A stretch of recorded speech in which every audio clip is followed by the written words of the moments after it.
SC Sports World back at you. Hey, we got a great show, man. Steelers won. I'm hyped. Ravens cry more. Y'all took an L. Just enjoy it. A lot of news. We got coaches getting fired. We got Ustrokas all the way out here. Man, it's a great show. Make sure you call us 412-530-5063, man. Let's get it started. Claudia, how you doing, bro? I'm doing good. Always good to be on with you guys. Sorry I missed you last time, but again, I'm glad to be on with you. Always fun. I got you. Big Rum, you good? Film, are you good?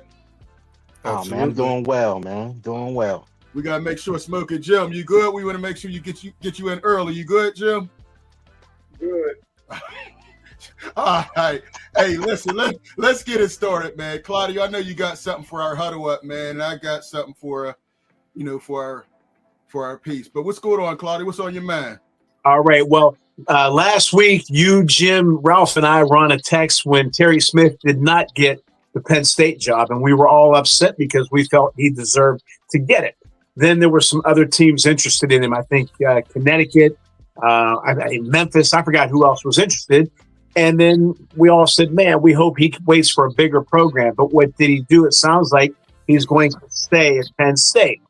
And this is a quote, my quote of the week, Fillmore and Mark Brentley. Jim Valvano used to say, don't mess with happy. And, that stuck with me. People either think I'm lying or I'm crazy, and I'm neither. But I've been offered pro jobs for years that I turned down because I like my life the way it is. I don't want to be gone away from my family. I have never missed one of my daughter's events. I love being home. I love doing shows like this. I love coaching at CMU. I love scouting. I love doing all the things I do, the freedom that I have, and I don't have all my eggs in one basket, but that's me. I didn't want to mess with happy. Terry Smith, you know what? I give him a lot of credit because he chose to stay there. Again, Jim and Luther, they're the ones who introduced me to the name of Terry Smith years ago, and not just the coach, but the type of person he is.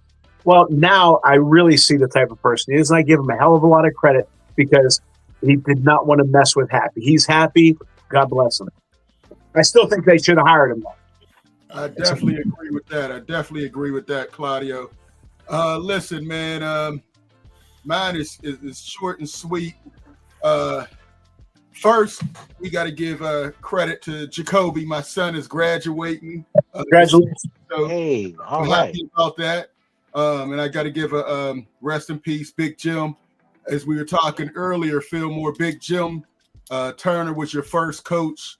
He coached all of us. Big Rum, he coached me, man. It's sad, but we had some good memories with Big Jim, flag football and all. So, rest in peace, Big Jim, man. You're a legend. You'll always be Big Jim to us, man. A lot of love. Now, Claudia, you talked about coaching, man. There's been another firing, man. We got, this guy, Sharon Moore, fired. He came on the scene crying about when Harbaugh got let go, crying. We'll see if Harbaugh does any crying now that he got fired, but he just got fired. He had an inappropriate relationship with a staff member, caught red-handed, just like the picture, man, when they caught your boy. But it's amazing. He's the third coach. Remember, Mel Tucker was at Michigan State. He also got fired by the same reason. Messing with these, there's a million people there. He's married. You're messing with a staff member. There's nothing good that could come out of that. And it's just bad. They're going to lose some recruits. He had a number of 5-star recruits. They're probably going to lose the quarterback. And I heard some other stuff about him too. Like he really lost it, but I'm not sure. But we know he got fired. I'm sure about that. And I'm sure he's crying again because of it. But you can't make these decisions, man. You got to be smarter. You got to be able to control yourself, or you end up like your boy, Sharon Moore, looking for a job. All right, Smoker Jim, what you got for us, bro? Hey, thanks, Lou. Look like another coach fell by way of kryptonite. Kryptonite. What's kryptonite? Hey, Luther, the only time you're ever right is when you agree with me. Oh, stop. That's a lie. We both said the Pittsburgh Steelers should take Deion Sanders' son in the first round. So you get a booyah for that, Lou. Booyah. Hey, listen, man. Fillmore, Aaron Rodgers played a heck of a game, man. He turned back the clock. He was running well. He was throwing good. He was intercepting his own passes, going deep downfield. Hey, I took my first L of the year. Luther was right. I was confident that Terry Smith would get the Penn State job, and Luther said no way. They were looking for a bigger name, a bigger candidate, and Luther was right. I've taken L. And finally, I'm going to close with this trivia, the easy trivia.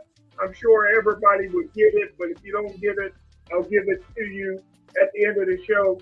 I'm sure we're all old enough to remember when Tony Dorsett scored from 99 yards on a touchdown run. Right. Whose TD record did he break? And here's a hint. The running back went in the first round. He was a 6th pick overall. Whose record Tony Dorsett break when he ran that 99-yard touchdown? Again, this is a running back record that he broke. The running back was a 6th overall pick in the first round. Okay. All right. Offhand, I can't think of it. I don't know if you guys have the answers. I knew you wouldn't know it, dude. if I had a dime for every time you said you didn't know something. Oh, Jim, please. That was a whole setup. Yeah.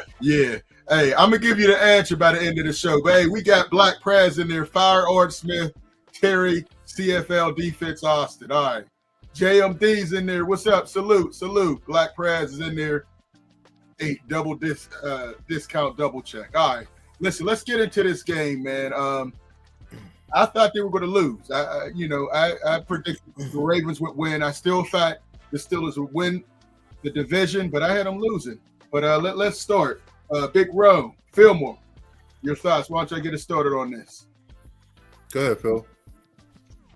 Well, I did say the Steelers would win because their backs were against the wall, and it seemed like they do better when their backs are against the wall.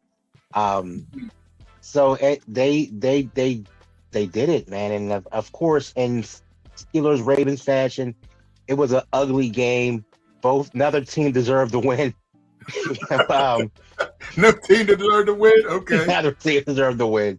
But someone has to be the loser, and I'm glad it was the black and purple. No one cares about that. This is my favorite Mike Tomlinism. No one cares we got problems, and the ones that do care are glad we got them. Right. I'm glad the Ravens got their problems because, hey, I'm cheering for the Steelers anyway. They deserve to lose. They did a good job on that. I'm fine with that. I'm still concerned about the run game. That lets you know, hey, look, Jim, Derek Harmon, when he's in the game, the Steelers average giving up 96 yards. Yeah, but when he's not in the game, they give up a $192. So come on, man. You gotta give the young man some credit, Big Jim. Come on, man. You gotta give him some credit.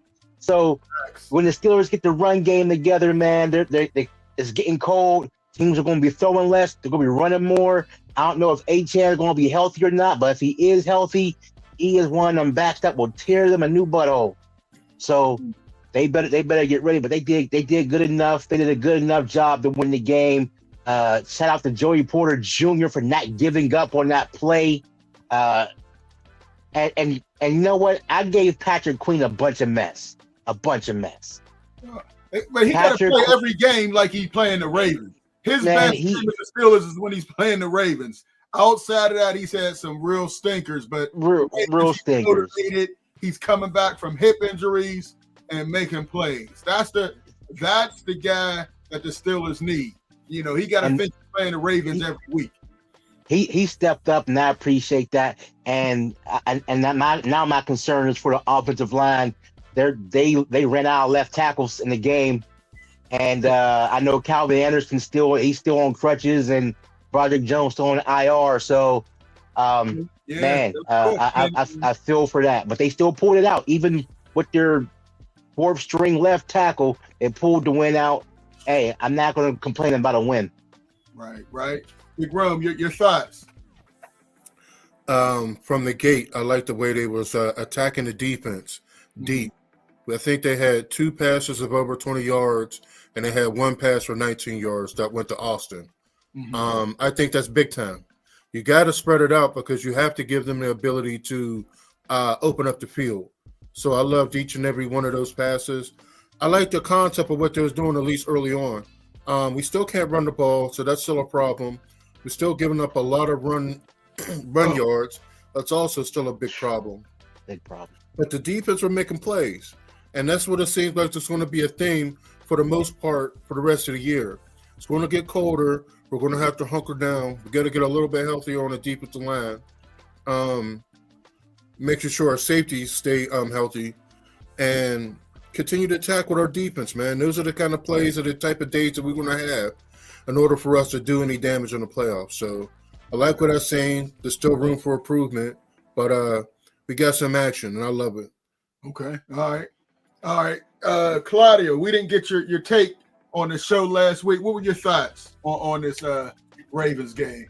Well, I did think the Ravens were going to win because I thought they were the better team, but they were not the better team. They didn't act like the better team. And again, Harbaugh outcoached himself. It was one of those things. They think we're going to do this, but we're going to do that instead type thing. You know what? They should have run the ball. And then Lamar didn't look good, but maybe pass when you want to. Maybe they put him in a position to lose and not succeed because they outthought themselves. As far as the Steelers, again, a win's a win. I don't care if you win. But the problem with that is, Rome made a great point. When you go deep, you open up the field, which should help the running game, but it didn't help the running game at all. 17 carries, 34 yards, 2 yards a carry. That's awful. Aaron Rodgers did his thing. He had 9 targets, including himself. Okay, he spread the ball around pretty good. Look, the Steelers were they had a few splash plays, obviously, but I think the thing that there was some bad calls that helped them, which is fine. That's part of the game. I as a coach, I'll take them every day. But now the thing is, as a coach, you tell them exactly. You have to be honest with them. Hey, let's not get too full of ourselves. Let's not blow a kiss to the camera just yet, because we didn't play. You don't do that, Claudia. You don't blow the kiss to the camera when you get a victory. I may have done an Italian salute, but that's another story. But I just think that you have to play with desperation. Let's not get too cocky. Okay. So again, they played well in spots. They won. At the end of the day, they won. And Baltimore, again, they had 40 carries, 217 yards, and I think they should have had 50 carries. But now I know we're not going into the game just yet, but Miami has some strengths that maybe Pittsburgh has some holes. So again, like in boxing, what do they say? What's the term again? I'm losing my mind. The match. What's the term? Styles make fights. Yes. Styles make fights. Exactly. So, but we'll get to that in a second. But again, at the end of the day, they won. Just like in baseball, whether you hit a dunker or a line drive, in the box scores, it appears as a hit. They won the game. Huge game. Absolutely. Listen, I was wrong, and from the very beginning, I just like the aggressiveness. I don't know if this was Arthur Smith's offense or Aaron Rodgers said, "I'm doing my plays," because he was going deep. He ran through the sideline, and can we give some credit to Echols? Echols been playing pretty good as a slot corner, and Pierre Lamar Jackson to another interception to his cousin. But the run defense, man, they're letting backups get touchdowns. And do you guys think that was a touchdown? The likely, I love how Joey Porter kept fighting, but is that a touchdown? Or, I have some thoughts about that. I kind of think that was a touchdown. I thought for sure it was a touchdown. When they reversed it, I didn't understand it. Hey, Lou, can I get in on this? I'm waiting for you to get in, Jim. You forget about me? No, I'm about to come to you next, cry baby. Go ahead, Jim. I'm trying to put you on a like. Hey, listen, first of all, you went out of your way not to give me credit. I said the Steelers will win, and my My focus is just like fine wine. I'm Oh, looking my for gosh. win number 9. That's very important to me. Why? Listen, somebody, I ain't gonna mention no names. Somebody took a shot at me about stopping the run. Derek Harmon was in there both times against Cincinnati. I go by the eye test. You guys can't tell me that Derek Harmon's eye test ain't a waste of 320 pounds. He looked a lot like DeMarvin Leal. Stop, He Jim. looked like Jim. Ziggy Jim, Webb. stats He say looked the like defense Aaron is better Jones. with him in there, Jim. He looked like Aaron Jones. He looked like Gerald Williams with a G. And he definitely looked like Gerald Phil. So if you guys like that, I don't. You know what I mean? It's because of these fake stats that these guys is on the team 3-4 years taking up space. The guy's a first round bust. He ain't got no intensity. He ain't got no mean streak in him, and he look better gone. Yeah, well, he looked better in the starting lineup. I mean, the defense isn't great to begin with, but with him in there, they're a little better. 3 highlights. Name me 3 highlights. The season's almost over. Name me 3 of his highlights, Luke. Go. Jim, he's been hurt most of the year. I mean, he does have a side. He's been hurt most of the year, Jim. That's what I thought. They ran a sack into his belly. He was at the Oh, Jim, man, you just want to prove yourself right, Jim. He's at the start of his career. Everybody in the league can see the guy's a bust. He ain't a mean Joe Green. He ain't an Alan Page. He ain't a Howie Long. You going at Hall of Famers, Jim. He's in his first year. He hasn't played 7 games yet. Draft choices. As soon as they stepped on the field, they were great. First round draft choices, stepped on the field, they were great. You guys ain't giving TJ Watt no credit. He was making tackles in the back. In the first quarter, Thank you, Eli. in the Loud first don't quarter, make you right. first quarter, he was right. Hey, Eli, Eli, you're right on it again. Loud don't make you right, homie. Yes, you loud and wrong. You know, Jim, just because you scream don't make you right, buddy. I don't know what your hate is against Derek Harmon, but he's showing improvement. He's showing improvement. He's a buck. All right, listen, we got our first call, man. This is my man Aaron. What's going on, Aaron? What's going on? All right. Thanks for calling the show, man. What's on your mind? Not much. Hey, I'm always say about Derek Harmon. When we have Derek Harmon in the lineup, we averaging against our rush defense is keeping them under 100 yards rushing. Right. Without Derek Harmon, they're over 120. Right. Over 150. So Right. they're over 150. So when him being in the lineup is definitely a good thing for us. Facts. We'll give him credit though.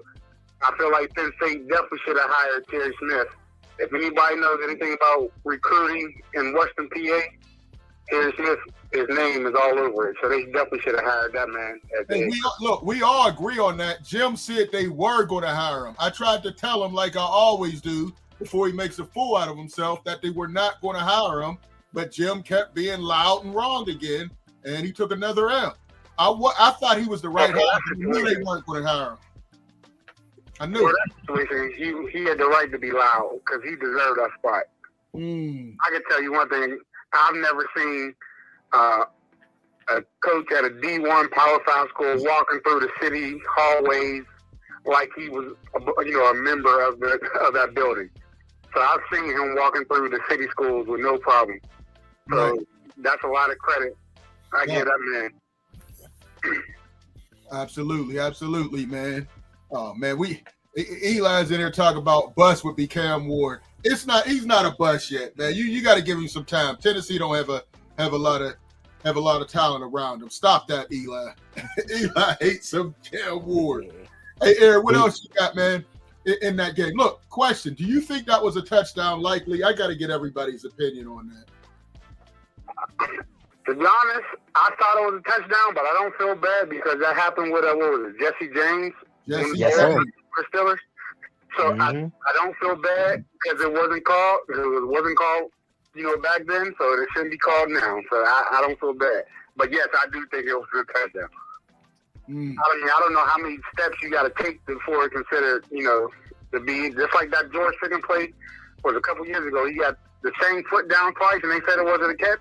Right. It's like they got to figure that out.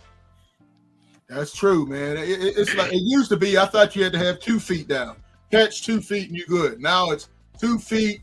Now it's 3 or 4 feet plus a football move. I'm like, when did y'all change that? Every time you hear it, it's something different. Yeah, but I don't know, man. Well, what do you think about this Miami game? If they can figure out how to stop the run and put pressure on Tua, Tua don't like to get hit. Yeah. Tua can't afford to get hit. I mean, oof. Right.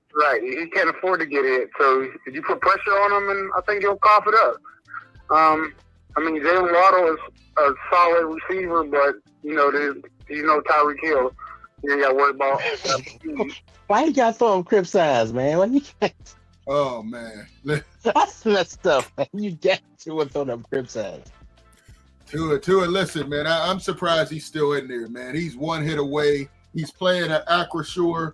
You never know what could happen here, man. But force him to beat you. Even last week, he only threw for 170 yards. I don't think he has the talent. It's cold. Miami usually loses when it's under 40 degrees. They have a very bad record, so we'll see. What else you got for us, Aaron? Not much, man. I just wanted to call in. Just I hear y'all going at it as always. I love it. Keep it up. We got to get you back on here. Aaron. What's going on with the Alderdice girls? They're 4-1 right now. They just beat Newton last night, 63-40. Oh wow. Yeah, your girl Bailey is like 80 points away from being the all-time leading female scorer. Okay. So it's looking like it's gonna happen. All right, we got to get out there and check out the Alderdice Dragon girls, and then the boys just they had a nice one against Woody High. Big Rum, you hear that they just smoked Woody High in basketball. That's delightful. Yeah, they had a nice one against Woody High, but they took a nice one against Central Catholic last night. Okay. They didn't do too good against Central. Oh man, okay. You got to keep us posted, man. I got to get out there, man. I really want to see some more Alderdice girls this year. So we definitely gonna do that, man. Appreciate the call, Aaron. We got a couple more people calling in, man.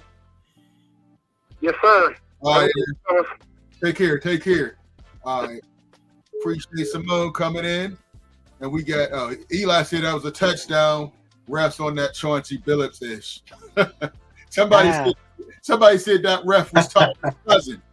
Good thing for Tua is UPMC has great hospitals. All right, Eli.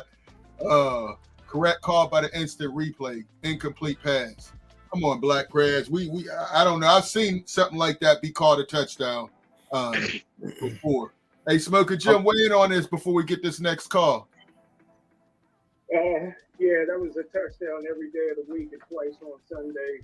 Well, not this past Sunday. Definitely the referees favored the Pittsburgh Steelers all game long, man. No, they didn't. Because what about the holding calls? You know how many holding calls they ain't called? Only time they called plays against the Steelers when they had to, when Joey Porter out there raping guys. Raping. You know what I mean? There you go with that man. Jim, man. Come on. Watch that language, brother. Poor choice of words, my brother. Come on, man. Change that word, Jim. Damn. You can't reach grass and Boone Jersey. He only got and have everything under your fingernails. Trying to get my man demonetized. I know, right, man? Do everything they can to favor the Pittsburgh Steelers, and I love it because they're 2 games away from my goal, 9 wins. Oh, here you go with the 9 wins. I definitely thought the Steelers got a nice whistle. Even the call against the center, Jones, that's an iffy call. He hit the center, and they got a automatic first down. It wasn't an iffy call. They came back and said that they called it wrong. They apologized. They came and apologized and said they called it wrong. So, yeah, we got a couple calls in our direction, man. That play, in my mind, was a touchdown. The way they set the rules up, there's a lot of gray area, and that's part of the problems with these rules. We got a person that's up there in New York, who's supposed to be watching this and flashing this down almost instantaneously. That took too long. That means that they had to think about what the rules are. They're cracking open the rule books and dusting them off. Yeah, that means that they got to shape that up. And then they're the going to mic probably wasn't do even on the hit. You couldn't even hear what the head ref said. The mic wasn't on either. So we're like, is it a touchdown? What happened? There was a lot of wild stuff in that one, man. If you're a gambling person, that had to be working your nerves that game. But I agree with Big Rome though. It's like it's according to the rule, right? The way they've written the rule, it's not a touchdown. They need to change the rule because all of us looking, saying, yeah, that's a touchdown. Right. But according to the rule, what they call, he had to have possession, 2 feet, and time to do a football move. That's the gray area. So the time to do a football move in the end zone would be the third step. And if you're in the open field, would be the tuck or something or turn up field. So that there's too much gray area on the time to do a football move. Let me say something about that gray area. You made a great point. If he was to go catch that ball and put his 2 feet down and then stepped out of bounds, that would have been a touchdown. Right. But he gets in the middle of the end zone. He catches the ball, take 2 steps to have his arms extended. That's not a touchdown. Yeah, if he's at that means there's a flaw. Get a knee in, right? That's a touchdown. That means there's a flaw. There's a flaw in how you judgment whether it's a touchdown or not. In the same area, you shouldn't have separate ways as if he's scoring a touchdown. If you toe tap, it's a touchdown. Right. If you toe tap in the middle of the end zone, it's not a touchdown. Yeah, I think they do that deliberately to keep the conversation going, and they could change the rules, everything. All right. Eli said there was some serious knowing calls, an obvious face mask on King Henry. All right, some defensive holds. There's always going to be defensive holds. All right, Troy. All right, yeah, I don't like them dirty birds either. This did a great job. Still, just need to make plays. Underground. Now, fellas, you got to complete the catch no matter what. Hey, underground, man. Listen. We're not arguing. We're not arguing the case of it. We're talking about the gray area of the call. Facts. If you could toe tap in the middle of the end zone and it be a touchdown, then we wouldn't be having this conversation. Facts. Just like you could toe tap on the edge of the end zone. Right. That's the gray area we're talking about. We know it's a rule. Mm-hmm. We're saying it's a bad rule. Because there's so much gray area on what constitutes a catch and what doesn't constitute a catch, depending on what part of the end zone you're catching a ball at. Yeah. I was going at Underground on his show, man. Make sure you check out the Underground Sports Show about that. But Black Crash said no gray area. What do you talk about, Black Crash? There is a gray area because it keeps changing. Call in. I don't know what you mean. It's a good rule. Come on, man. It's pro football. All right. Hey, let's jump back to the phone lines. We got a caller, Mark. Mark on the line. Hey, we hear you now. What's up, Mark? Thanks for the call. Yes, sir. How you guys doing? How's everybody doing, man? Excellent. Hey, Mark. Listen, I agree. I think that was a touchdown, but I'm in the same boat that everybody else is. Hey, if it's good for my team, I take it. And so it looked like a touchdown, from the cheap seat from where I was sitting. And so I don't know how they called that, but it worked out okay for us. Hey, listen, I think the turning point in the game was, I want to say it was 6 yards. They were 6 yards away from the field, from the end zone. And I thought it was a fake pass, but then Rodgers ran it in. Oh, yeah. And I think that was the turning point. I think I've never seen that man run so hard and so fast. I mean, I thought he owed some brothers some money the way he was running. You know what I mean? And he ran in the end zone. But if you notice what he did afterwards, he almost let out a steam, almost to say, you see, I can run. Right. I can run, you know what I mean? And so I think that was a turning point. And I think he got himself a new set of you-know-what from that point on, and I seen him start doing some gutsy things. He was playing gutsy, and I think the guys felt that, and I think that it made a difference. So, but a W is a W, and I'll take it any way I can get it. Also, this week they mentioned that the NFL was here, and they had a meeting with different stakeholders and community leaders and business owners getting ready for the draft when they come in here. Now, I don't know how they can come in and out of town without meeting the folks from Steel City here. So, you know what I mean? I hope that there's an effort made on your part to send them an email, reach out to them. If they do nothing more, but at least, that you guys interview some of them before they get here, or have a spot down there for you guys to do your show live right down there. And the reason why I say that is that I am really impressed on the appearance that the NFL is really trying to reach out and be diverse and to reach out to everyone in the city to do business with them. And if it's sincere, then I'm just saying you can't really ask for any more than that. And I just hope somewhere that they share that, and that our community sports show here would get an opportunity to get some of that limelight. So I hope you guys continue to reach out. Okay. So, but I don't know much about this game coming up. I am still amazed that Tua, I think his name is. Yeah. I'm still amazed that he survived as long as he has in the NFL. Is he shorter? And I don't want to be disrespectful. Or is he not as tall as Doug Flutie? Is he shorter than Doug Flutie? No, I don't know how he's taller than Doug Flutie, but he's not a tall quarterback. Everybody's taller than Doug Flutie. Right. But he's not much taller. He's a shorter quarterback, doesn't have the strongest arm, and he's just injury prone. I mean, I'm shocked he's survived this long. He hasn't had any concussions, but Acrisure has been known to take out a lot of players. I think they can rattle him. Yeah. No, he's not as short as Doug Flutie, though. No, nobody is. Yeah, I mean, but he looks like he's shorter than Doug, because that's what it looked like to me. But I don't know. I think it's his ability to scramble, maybe, or because I just don't know how he survived, man, in this league, and where one hit can take you out, man. And I don't know. I think he's at least 6 or 7 years that he's been in there, if not longer. Mm-hmm. That's still just something that's super, super amazing. So I am hoping for a W.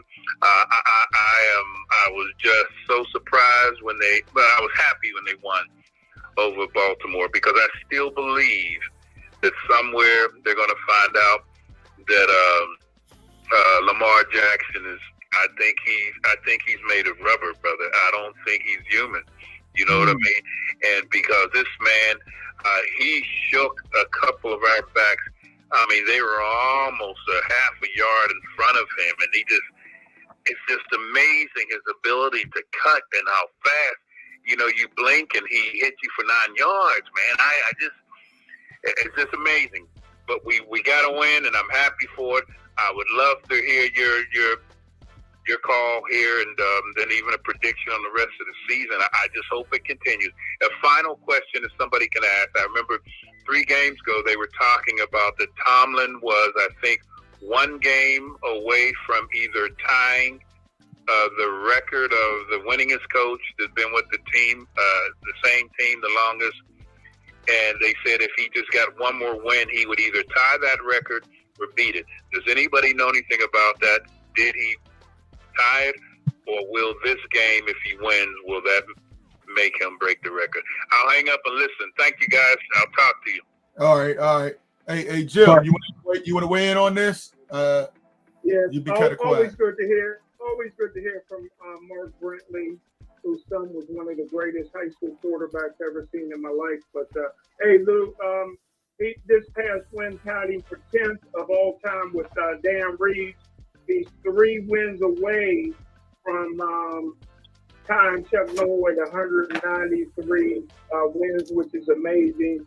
Again, Coach Tomlin will be here long enough to break Don Shula's record. Hey, the only shame is under Ed Gainey's regime, the only victory band or marching band or parade he had was with the Yellow Jackets, won the ABA, and I think they folded the next year. Oh. So that's the only.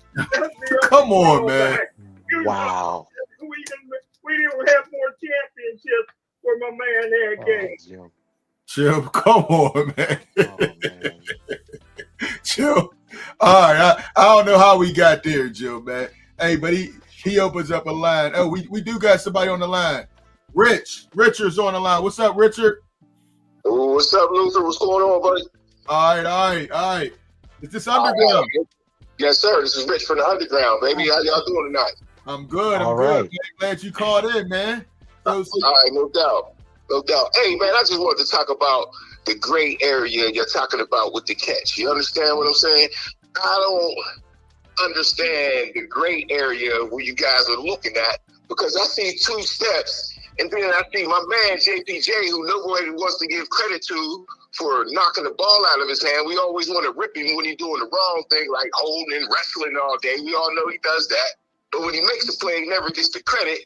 But I really don't understand the gray area. The guy took 2 steps and he knocked the ball out of his hand.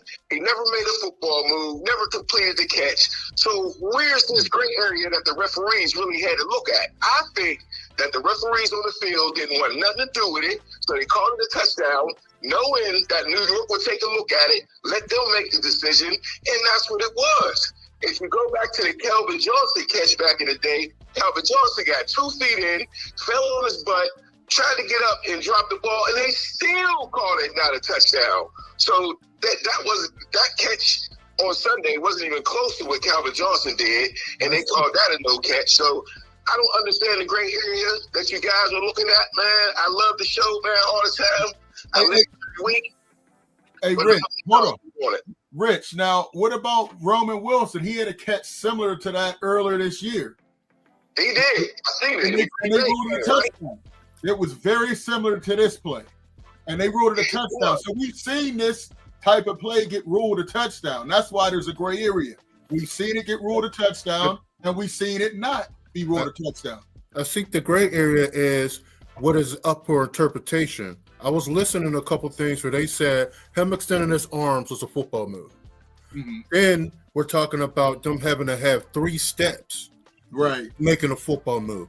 Also, in certain parts of the end zone, all you have to do is get 2 feet in.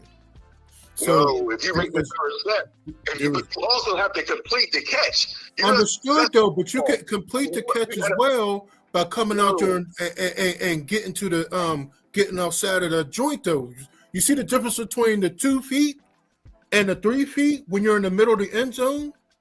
Can we decipher between those two? Mm. Yeah.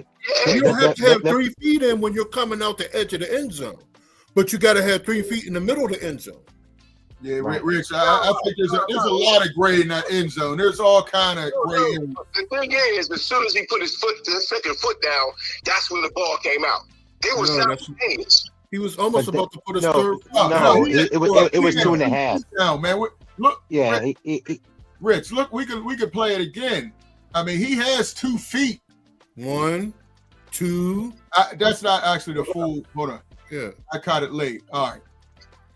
Yeah, one, He got 2 feet in. We're about to put the third foot down. Yeah. So he had 2 feet, had the ball, and the third one, the ball got knocked out. So possession is control the ball and then 2 feet. So that's possession. That possession was established. The gray area is, when is the football move?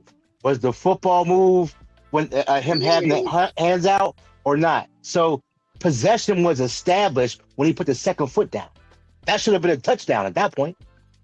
You don't think that's when the ball was coming out? No. I think the ball. I think that it was slapped out of his hand simultaneously with that second foot. Look, 1, 2. And he's about to put his third in, and then it gets knocked out.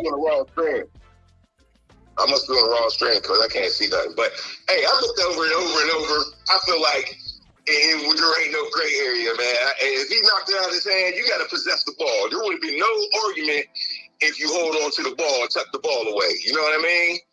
That would be the football move. The tuck would be the football move. That's what I'm saying. That's the football move. So to me, there's like I said, there's no gray area.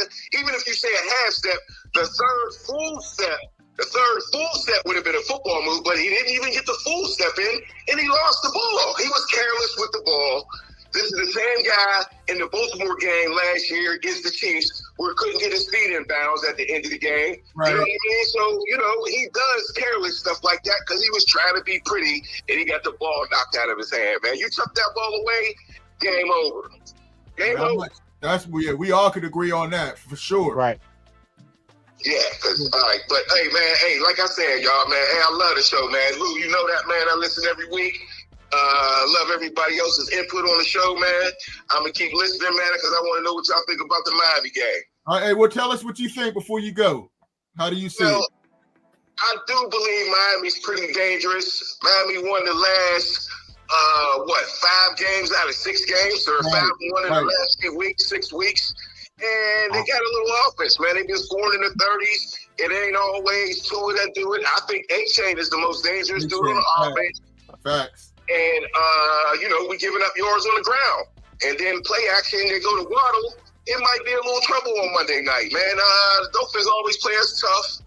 So, we'll see. It ain't going to be a gimme because there ain't no Steeler game to gimme. We all know that.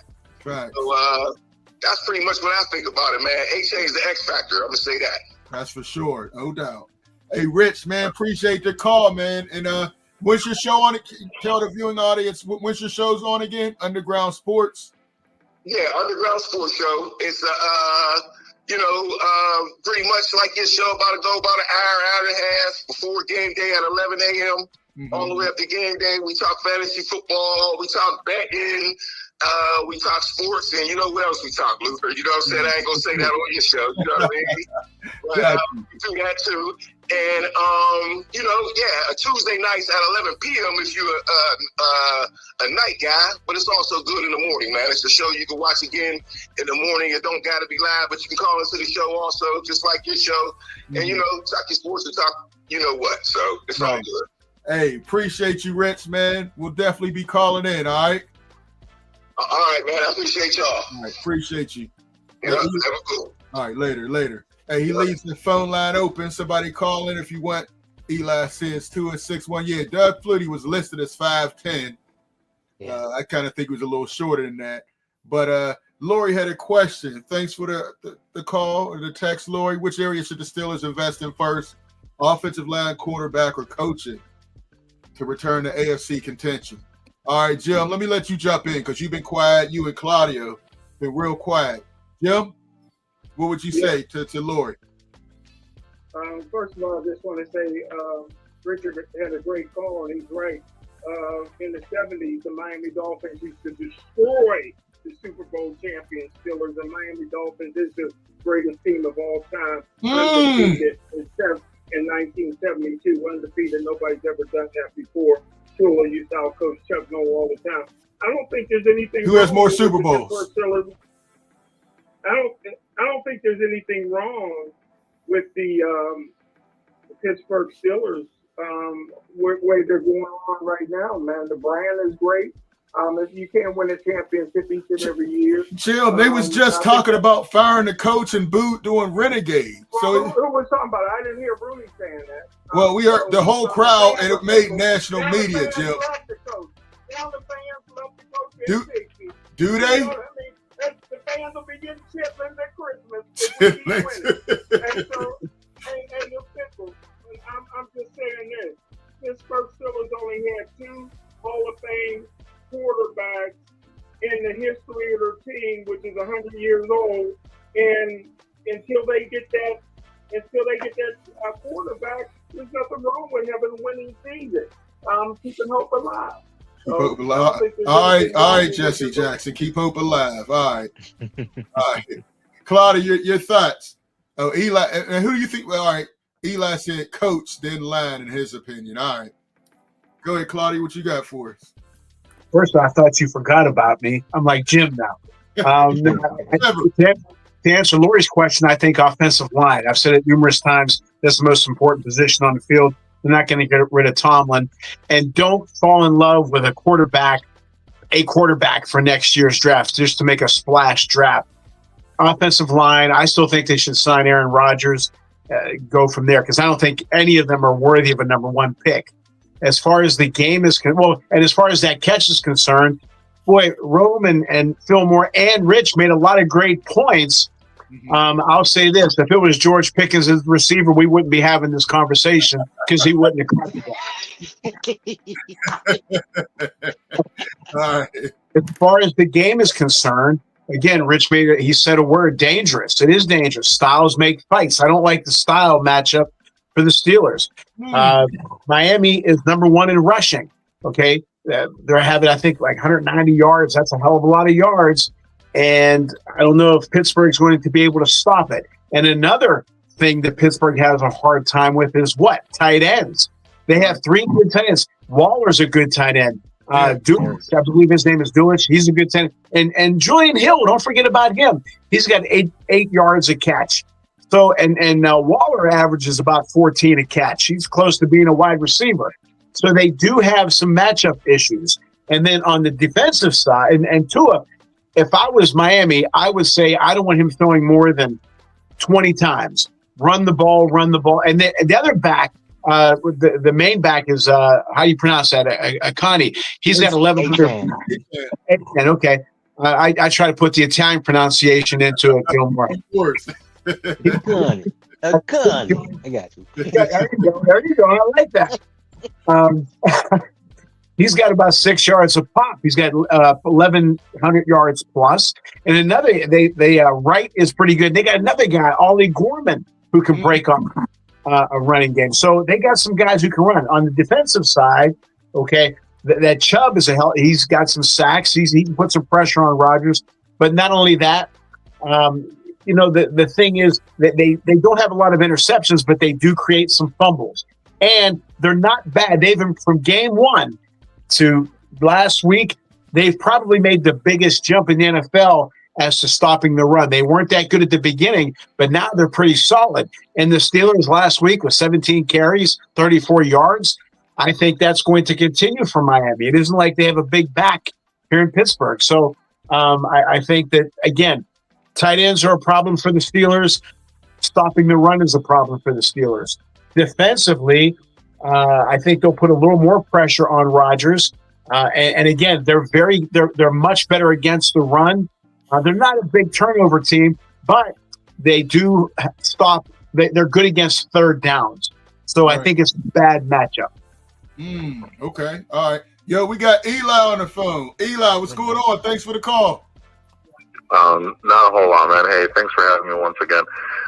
Just to backtrack about the rushing numbers, the Bills are actually first in the NFL in rushing with 157 yards per game. The Dolphins are 8th. But I do think the Steelers will beat Miami for a couple reasons. A, it's Monday Night Football. It's Pittsburgh. It's going to be chilly as hell. I mean, we're talking it's going to be like 25 degrees. It's going to be windy. Miami is not built for that. The finesse game that Miami has is not gonna fly with those cold temperatures, that kind of wind, and those kind of hits. Because the Steelers, if we watched that Ravens game, they were hitting. Yeah, like they were hitting people, and for them to keep Derrick Henry under 100 yards, they're gonna keep little Devin, bottled up. I do believe that the Steelers are smart enough to know that the only thing that's keeping Miami winning is the running game. It's allowing Tua to do the play action, all this little RPO fancy stuff. And this is the December month. This is when the grind has to happen. And Pittsburgh's not stupid. Every time Tomlin gets called out, the Steelers usually play well for the rest of that time. With the exception of last year, because we did have, the Chiefs in on Christmas and stuff like that. It was a little bit of a different schedule. But the Dolphins lose their momentum this weekend. I'm fully convinced of it. And earlier, when I typed in about Cam Ward being a bust, look, he got He got outplayed by Shador last week by like 250 yards. Okay. He's once again another 2 turnover game. Everybody's talking about, oh, he didn't get sacked. It's like, bro, they ran the ball more than they ran since Derrick Henry's been gone. And you wonder why Cam Moore didn't get hit a million times and why Myles Garrett didn't have 5 sacks. Like they're talking about how, oh, Dan Moore did his job. It's like, Dan Moore didn't have to pass block half the game. So I still do believe Cam Moore is a bust. I think the best thing that they should do is let him and Levis have a real competition next year because they're both garbage. So either way, you're going to have the trash man at quarterback. But, that works for the Tennessee trash cans, being who they are. But at least you'll have truly the best one of the garbage men out there. Oh, gosh. And Eli is a Titans fan, okay? So it's coming from a Titans fan. He said he don't like either quarterback. I know my two-tone blue, but I can't stand what's happening, man. It's horrible. I don't think the head-to-head was indicative of whether one was a good guy and one was a bust. We're talking about Tennessee's defense. Tennessee's defense isn't good. They're not great. They're not the worst, but they're not good. Cleveland's defense, if they had a semblance of an offense, we'll be talking about them as having one of the best defenses in the league. And I say that with the God honest truth because they are dynamic. So I don't know. You expect Ward to put numbers up against that defense, especially with the offense that ain't playing so good, 3 and outs and understand like that. I understand because you're a fan, and I'll take your word for it, but I can't make it indicative based off of the teams and who they had to play against quarterback to quarterback versus the defenses. You put Shador Sanders versus their defense, and Shador Sanders ain't putting up 300 yards. I can guarantee that. I'm just putting that out there. I'm looking at it. We got to play these guys in about a couple weeks. I don't see us doing anything dynamic like that. So, but Ward does need to improve in order to get out of this label of being called a bust. But it's his first year. Right. You can't call people a bust in the first year. He's averaging like 125 passing yards a game, man. Okay. I just okay, Eli, to answer me this. Do you all have a number one receiver on your team? A legitimate number one receiver on your team? We haven't had a number one receiver in our league since A.J. Brown, man. That's what I'm saying. So you expecting to work miracles? The offensive line isn't great from what I see. Let me ask you this. Let me ask you this. This is a little bit of history. Okay.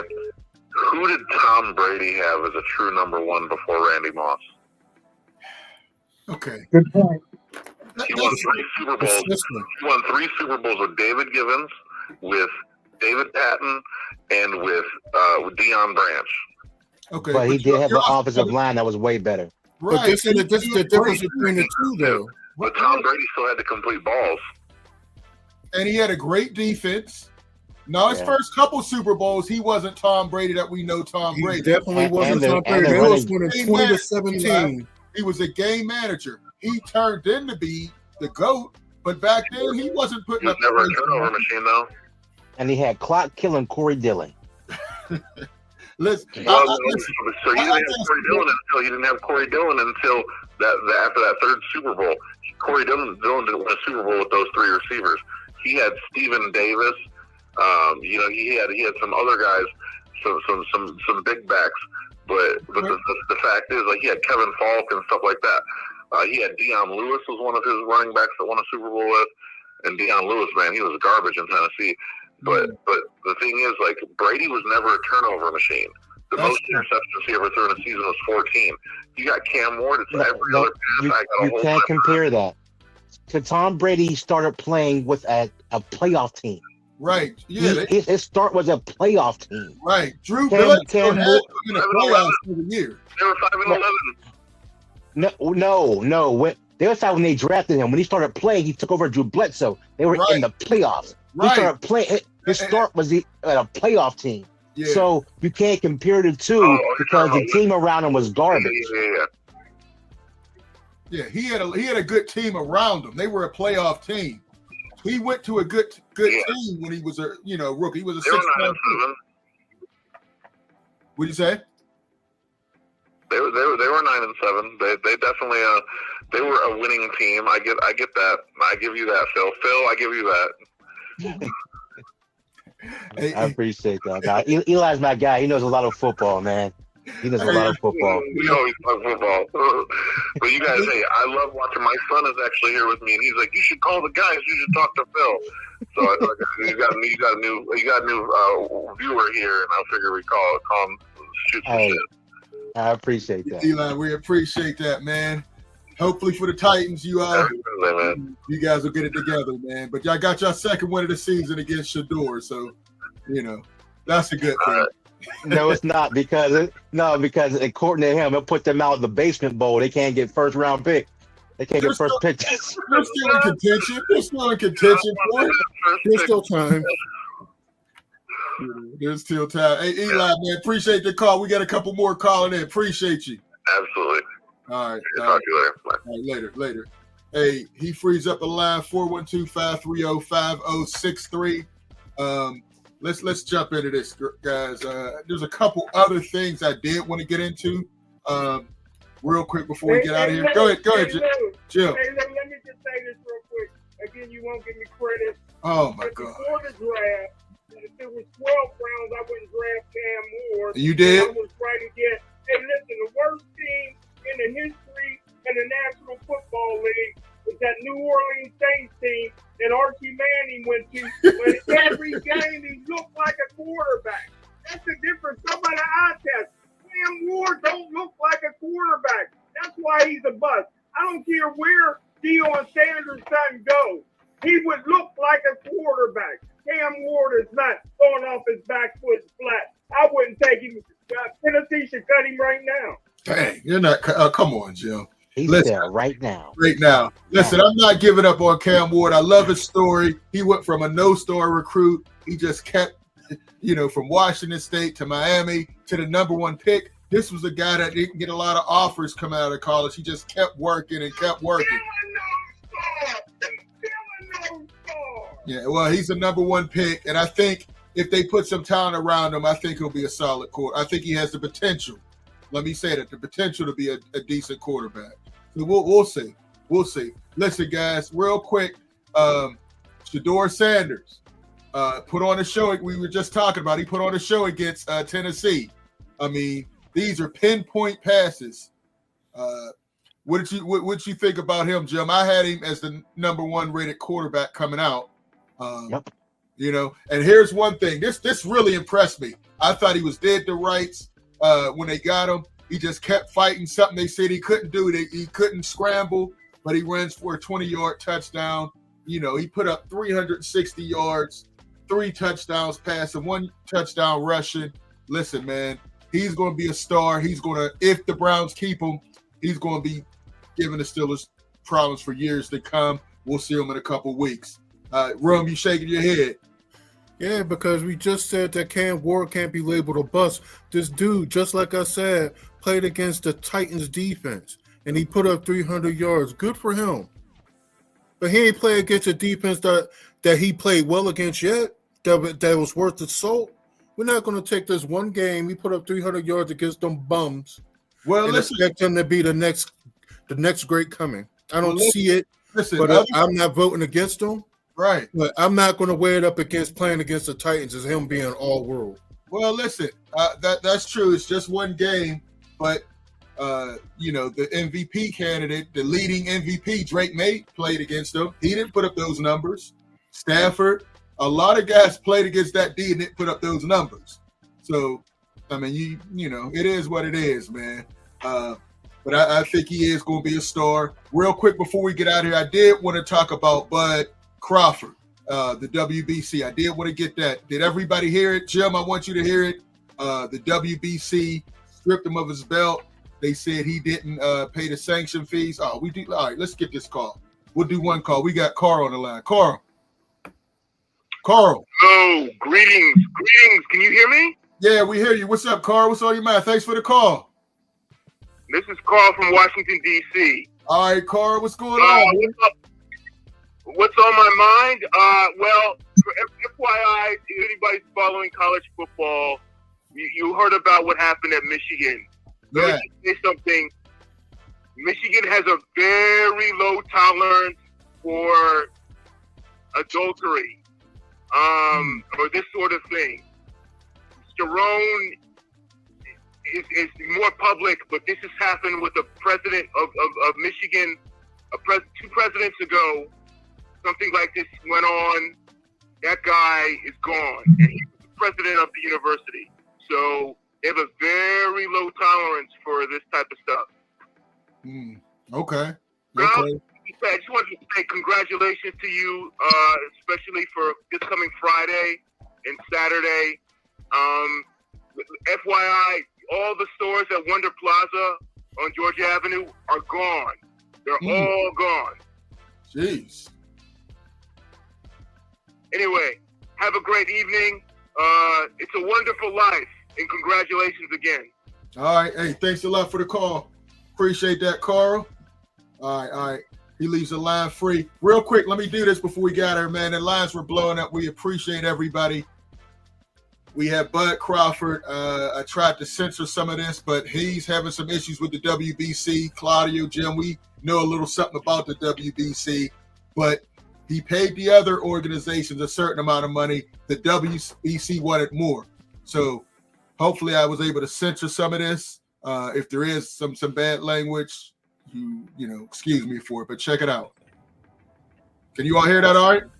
Mauricio, you know, got a lot to say about me not paying him $300,000 plus another $100K something for sanction fees, right? He ain't gonna tell me I ain't even apologize. Like, who the fuck you think I am? Well, you better slap your fucking self and paying your ass shit. Fuck you talking about pay you $300,000. What makes you so motherfucking better than any other sanctioned bodies? Huh? Answer that question. What makes you better than WBO, the IBF, or the WBA?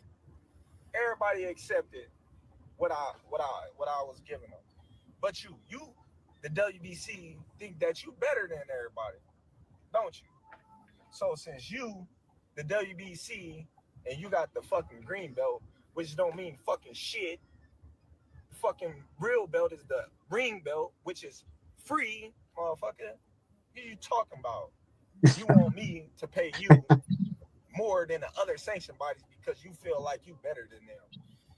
How in the world all the sanctioned bodies agreed to the same amount, but you sit your motherfucking ass up there and say that I need to apologize to you? The fuck? You can take the fucking belt. It's a trophy anyway. The fuck am I paying you every time I step foot in the fucking ring? All right. That's a little bit of Bud Crawford. You know, he was unhinged. You know, Bud pound for pound, WBC doing more WBC BS. He paid the other organizations the same amount, but they wanted an extra $300,000. Wow, Jim. Let me start with Jim first. Jim, what were your thoughts on that? Well, Lou, let me give you credit. I give you an F for editing.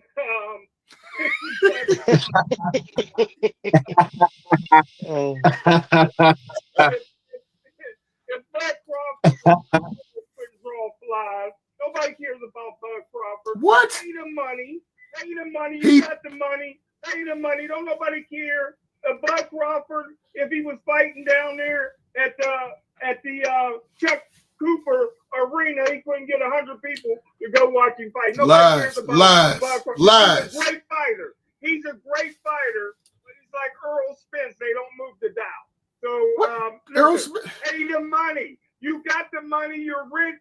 You're sitting on. Pay the money. He paid. Him fee. Jim. That's why they stripped him. I'm glad they stripped him. And they look bad. Social media, everybody's been on them. It opens the door for Canelo to get the belt back. The true 168-pound giant. How is he the true? Bud Crawford washed him. And Jim, you need to stop all your lying. Jim, stop your lying. Bud Crawford was the second most searched athlete on Google this year behind Shedeur Sanders. So stop the lies. He does draw. You know, that for me? Google? Yes. That's where you're getting your boxing information now? No, Google? what I'm saying, he was searched. Did you see Netflix? Him and Canelo did big numbers, Jim. Him and Canelo. Why does the WBC deserve more money? Jim. Who was his opponent? Jim, answer me this. Jim, there you go, loud and wrong. Answer me this. Why does WBC deserve more money than WBO, the WBA, and the IBF? Why? Okay, all right, Chip, that makes no sense. That makes no sense. Everybody else accepted the same amount, and they said they want more. If it didn't make, the WBC's always been number one. What you want, the WBO? Does it be the biggest? The WBC's the biggest, not the NAB. Jim. Luther, what I said for years, it's not the belt that makes the fighter, it's the fighter that makes the belt. For example, Larry Holmes was the first, whenever I believe it may have been the WBC that he dropped or they stripped, all of a sudden the IBF was offended and they gave it to Larry Holmes. Everybody recognized him as the champion, right? Well, if they'd have given me the WBC heavyweight title, so hell with him. Larry Holmes is still the champion. So it's the fighter who makes the belt. These sanctioning fees, that's ridiculous. $300,000 is a hell of a lot of money, in my opinion. Right. I think they should all be lowered. Where's that money going? What's the purpose of it? What's the overhead covering? I agree with Bud Crawford, and I'm just looking at it from my perspective. I'd have done the same damn thing. Yeah, I agree. And you did a hell of a job editing too. I just let it play. Bud Crawford was too energized. He had a lot of explicit language in that, and I said, I'm done. He's going to say. But the point is, all these boxers, and Claudio and Jim, you know, we interviewed quite a few of them out here struggling. Why doesn't that money go help them with their expenses, with their needs? A lot of them are struggling with housing, cars, medical bills, and the WBC's out here, you know, holding guys up for $300,000 here, $100,000 here, and these guys need money to live. No. Good point. Did it. All right, Phil Moore, Big Run, what are your thoughts before we get out of here? Mine is real quick. We've seen the fight. We've seen who won. We all understand who the champ is. Okay, with the belt or without the belt, we know who it is. When Ali got stripped of the belt for refusing to go to the draft, every boxer knew who the champ was. We know who the champ is. Facts. We know. Facts. Go ahead, Big Ron. It just goes to show you that boxing will always be in a terrible place. It's just another mark against what they bring to the table. You bring yourself out of the light with good fights, and then something like this comes up out of the shadows and they get exposed. Right. And it's a shame where we can't concentrate on the fighters. We can't concentrate on the fights. We have to hear something about you having to pay extra, which makes you think that they do just to get him away from that belt, just so they can give the belt to someone else, just so they can XYZ. That kind of thinking is why the UFC is really popular. Because at some point, somebody's going to look somewhere else for this kind of entertainment. Absolutely. And it's a shame because I enjoy boxing a lot. I grew up with my grandfather. My maternal grandfather was a really big boxing fan. He used to have VHS tapes all through his living room, just stacked up of all the old fights. Facts. And it's something that attracts you to it. Then you're talking about in the mid-'80s, you're looking at all the middleweight fights that were fantastic. These boxers were fantastic. Then you got Mike Tyson coming into the place. That builds. And then you see all the shiftiness as you become an adult. And it kind of pulls you away from it. I'm still a fan, and I like to watch good fights, but it ain't the same as when we grew up, even though they had some shifty stuff going on here. And this is just another blight. And it's a shame that it had to happen. Like, you get exposed like that makes you think, what's up with not the legality, but what's going on with, is everything on the up and up? Absolutely. There you go. There you go. Hey, Jim, We got Lori Penn. Just because Jim yells doesn't make his information right. Yes. He's a loud and wrong, proud and wrong. Yes, that's Jim's middle name. I agree. Yes, you could also support the nonprofit scsportsworld.com. Any last thoughts, Smoking Jim? People been going in on you about your yelling, your wrong information. Any more wrong information you want to put out there, Jim? Well, I want to put some right information out there. That'll be a first. As I always do. Congratulations, Lou, to your son. Always been a gentleman and a humble young man, which is surprising because he had a loud mouth for a father. Yeah. All right, Jim. You got a top 5 for us, or who's your top 5? I can do it real quick. The Pittsburgh Steelers, the Dallas Cowboys. Oh, come on, Jim. Give me the Rams. What, Lou? You have to give some consideration to the Chicago Bears. And they just lost. What, Lou, and until they're officially out, I'm going to put the Baltimore Ravens and Kansas City Chiefs in my top 5. Come on, Jim. That's the worst. That's the worst top 5 ever. All right, Big Bro, what you got for we got it? Your top 5, man. Jim, goodness gracious. CTEs, man. Come on, man. I'd say off the top of my head, I think the Rams have to be number 1. I really like what they're putting together. To my chagrin, Seattle is up there too. You could probably put them at number 2. You could probably put Denver at number 3. Okay, that's a big. They're doing big time up here. A lot of these teams I just don't like, and it makes it so hard for you to vote for these teams. And guess who will be probably in the top 5 as well as New England. New England is playing top-notch football out here, and it's scary because we just got rid of a superstar quarterback, and it seems like one just fell up in their lap. Right. Let's go with Green Bay for number 5. All right.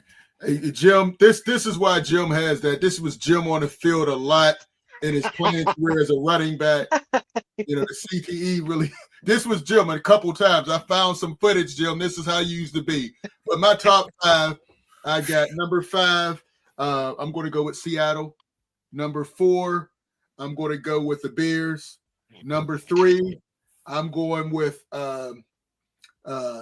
Philadelphia, even though they lost. Number 2, Green Bay. And number 1, the Rams. Listen, I don't believe in New England. I don't believe in Denver. They both could be one and done. They're having great years, but I don't have any faith in them in the playoffs.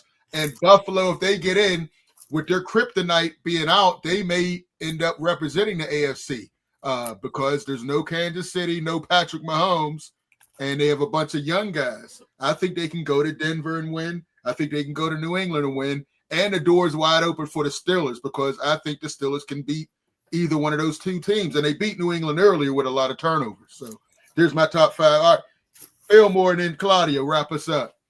Go ahead, Fillmore. All right, look, I'm with you with the Seattle at 5, at the 5 deal. I don't know how you put the team. I don't know how you could put teams that Chicago beat in the top 5. As Ric Flair said, to be the man, you have to beat the man. I don't believe the man. Chicago. I saw they lost to Green Bay. They will fold when it gets. But they beat Philly, and you got Philly there. So you got to beat the man. You have to beat the man. In the playoffs, Philly will beat Chicago if Philly make the playoffs. Number 3. I do have the Broncos. Number 2, I have the Patriots, and number 1, I have the Rams. Okay. All right, Claudia, close us out. Claudia. Okay. Oh, there you were frozen. All right. 5 Patriots, 4 Denver, 3 Seattle, 2 I'm still going with the Bills are dangerous, Rams number 1. But having said all that, it's like you get those balls with the numbers on them and just shake them up. They can come up at any time because it's wide open. And this is the year that anybody can pull anything off. There's not like the Chiefs. Everybody thought it was the Chiefs. And I still haven't heard anybody talk about the Phillip Rivers move. What do you guys think of that? Oh, my gosh, man. The only one nobody's happier than his wife. because now maybe she can stop having kids that he's back on the football field. That man got about 15 kids, grandkids. So his wife was like, please go back. Please go back. 44 and haven't taken a hit in years. Oh, man, I don't know how he's going to feel after that first hit. But maybe Terry Hanratty can make a comeback. What do you think? He's going to be in the locker room on some Al Bundy stuff. Yeah, right. They said Phillip Rivers has a biological son older than a projected starter for the Colts this week. Wow.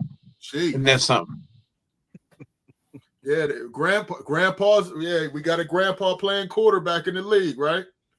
It's a nice. Wouldn't that be crazy though if he makes some noise? That'd make a hell. There's gonna be a lot of views on that. A lot of noise. Yeah. That's true. Look, he said I believe Mark said something about Aaron Rodgers. He was running, and look, Phillip Rivers. He's gonna be skedaddling. He's not gonna skedaddling. Hey, I like that. Hey, for all the calls, appreciate all the calls, all the text message. Too many to name, man. We had a great show. I can't wait till next week. And yeah, I think we all did our predictions. I got the Steelers beating Miami. I think, Claudia, you said they were going to lose. I got Miami. Yeah, Miami. Big Rome, you got the Steelers or Miami? I think the Steelers are going to pass on them. I think they're going to win. Okay. Jim, who did you pick? Pittsburgh Steelers 34, Miami 32. You say the same scores every week. Right. Hey, he's going to hit the number. And that's how we updated it. Thanks, fellas. Check out the website, scsportsworld.com. We'll check you out next time. Peace.